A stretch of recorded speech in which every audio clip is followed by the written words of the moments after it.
అందరికీ నమస్కారం. నేను మీ హిమా సుబ్రహ్మణ్యన్. హోమ్ కుకింగ్ తెలుగుకి స్వాగతం.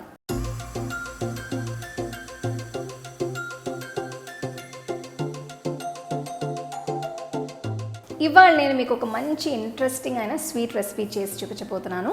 ఇది మాల్పువా. ఇప్పుడు యూజువల్గా మాల్పువా అంటే చాలా కష్టం అని అనుకుంటారు.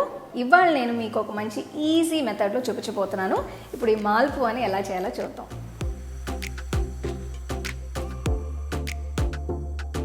To watch this recipe in English, click on the link given in the description box.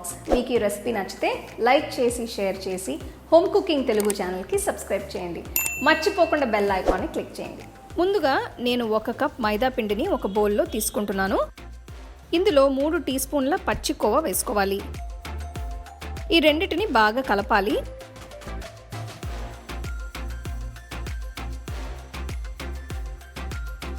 ఇప్పుడు 1 టీ స్పూన్ సోంపు గింజలు కూడా వేసి కలుపుకోవాలి. ఇదంతా బాగా కలిసేట్టు నీళ్లు పోయాలి. ఈ మిశ్రమాన్ని బాగా కలిపి చిక్కటి దోసపిండి కన్సిస్టెన్సీ వచ్చేట్టు చూడాలి.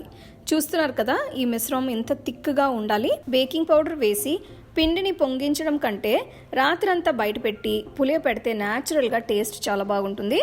సో దీన్ని ఒక 12 గంటల పాటు పక్కన పెట్టి పులియపెట్టాలి. ఈ పిండిలో చక్కగా బబుల్స్ వచ్చాయి కాబట్టి చక్కగా పులిసింది. దీన్ని ఒక్కసారి గరిటెతో కలుపుకోవాలి. ఇది రెడీ అయిపోయింది కాబట్టి మాల్పువా చేసుకోవచ్చు.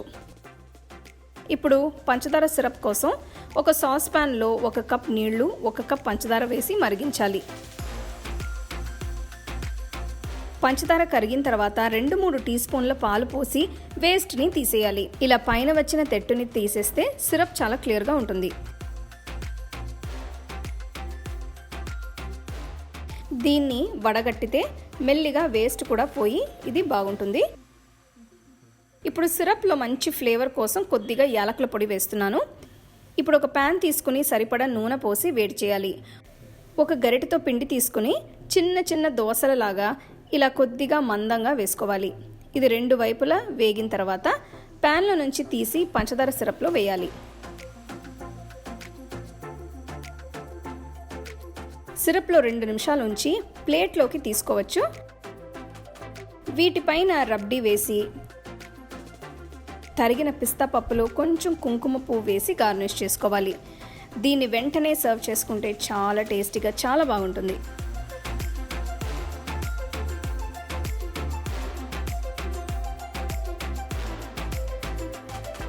చూసారు కదా, మాల్పువా చూస్తానికి ఎంత డెలిషియస్గా ఎంత యమ్మీగా ఉందో. ఈ మాల్పువాని ఉట్టిగా కాకుండా కొంచెం రబ్డీతో సర్వ్ చేస్తే చాలా బాగుంటుంది. దీనికి ముందు రెసిపీలో నేను రబ్డీ ఎలా చేయాలో చూపించాను. ఆ లింక్ నేను మీకు డిస్క్రిప్షన్లో ఇస్తాను. సో తప్పకుండా అది చూసి మీరు ఇది ట్రై చేయండి. You can get a copy of our first edition of the home cooking book on 21 frames.